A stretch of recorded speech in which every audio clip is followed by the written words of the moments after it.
Hi అండి. మనకి కలబంద ఎన్నో రకాలుగా ఉపయోగపడుతుందనమాట.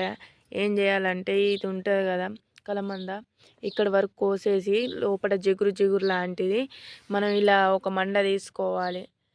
గులాబీ మండ తీసుకొని దానికి కట్ చేసి కింద కట్ చేసి కొంచెం కట్ చేసి ఆ కలబంద రాసి ఇట్లా మట్టిలో పెడితే ఇక చూడండి ఎలా ఎగురొచ్చిందో ఇలా వస్తుంది.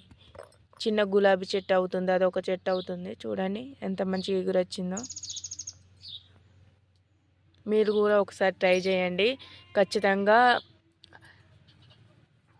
అలా ఏర్లు వస్తాయి అన్నమాట. ఇలా ఏర్లు వచ్చి ఇలా చిన్న చిన్న ఆకులు వస్తాయి, మంచిగా పెరుగుతుంది. ఒకసారి కలబందతో ట్రై చేయండి, 100% రిజల్ట్ ఉంటుంది. ఇది చూస్తూ ఉంటేనే అర్థమైపోతుంది. చూడండి ఎలా వచ్చినాయో ఆకులు, ఇది చూస్తే అర్థమైపోతుంది. కలబందతోనే పెట్టిన ఇది.